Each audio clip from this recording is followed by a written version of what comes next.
আব্বু বলল, কি এমন পাপ করছিলাম যে তোর মতন ছেলেকে জন্ম দিলাম? আমি বললাম, বিশ্বাস করো আব্বু, আমি এমন কিছুই করিনি, সবটি সাজানো।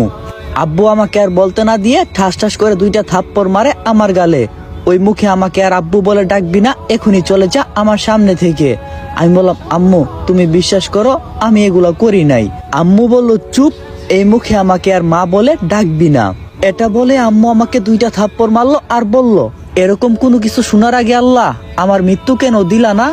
আর আমাকে উদ্দেশ্য করে বলল, যা বের হয়ে যা আমার বাসা থেকে। আন্টি বলল, ওর মতো ছেলে থাকলে আমি বিষ খাইয়ে মেরে ফেলতাম। আব্বু বলল, কিরে যাচ্ছিস না কেন? চলে যা এখান থেকে, কোনোদিন আমার সামনে আসবি না। আমি বললাম, আচ্ছা আমি চলে যাচ্ছি, কিন্তু একদিন তোমরা সত্যিটা জানতে পারবে। সেদিন তোমরা আমাকে হাজার ডাকলেও আমি আর আসবো না। আর মিথিলা, তুই কাজটা ঠিক করলি না, এর বিচার আল্লাহ একদিন করবে। এই বলে বাসা থেকে বের হয়ে এলাম। আপনারা হয়তো কিছুই বুঝছেন না, আসুন আপনাদেরকে খুলে বলি। আমি স্বামী, বাবা মায়ের একমাত্র সন্তান। অনার্স ফাইনাল ইয়ারে পড়ি। বাবা দেশের নাম করা একজন টপ বিজনেসম্যান, তার একমাত্র ছেলে আমি। এখন চলুন আপনাদেরকে পুরো কাহিনীটা বলি। আজকে বিকাল 5টায়, আজকে আমার আব্বুর বন্ধুর মেয়ের মিথিলার জন্মদিন। তাই আজকে পুরো বাড়ি খুব সুন্দর করে সাজানো হয়েছে। আপনাদের তো বলাই হলো না যে আমার আব্বুর বন্ধু আমাদের বাসায় থাকে, তার ফ্যামিলি নিয়ে। তো সন্ধ্যার সময় আমি রুমে এলাম, ফ্রেশ হতে গেলাম ওয়াশরুমে। বের হয়ে দেখি মিথিলা তাওয়াল নিয়ে দাঁড়িয়ে আছে।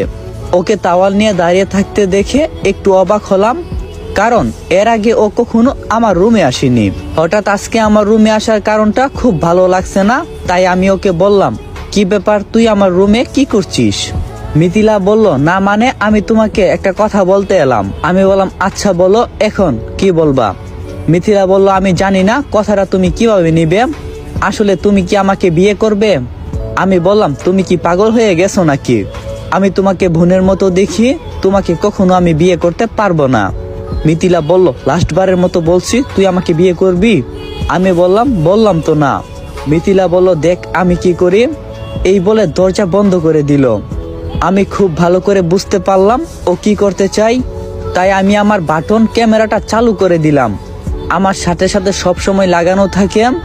এদিকে মিথিলা দরজা বন্ধ করে দিয়ে চিৎকার করছে আর নিজের জামা ছিঁড়ছে। আমি শুধু দাঁড়িয়ে আছি, কারণ সব রেকর্ড হচ্ছে। মিথিলার চিৎকার শুনে বাসার সবাই এসে দরজার সামনে দাঁড়ালো। দরজা ধাক্কাতে লাগলো। আমি দরজাটা খুলতে যাব, তখন মিথিলা আমাকে ধাক্কা দিয়ে বিছানায় ফেলে দেই। আর আমার উপরে উঠে শয়তানি একটা হাসি দিয়ে নেকা কান্না করতে থাকে।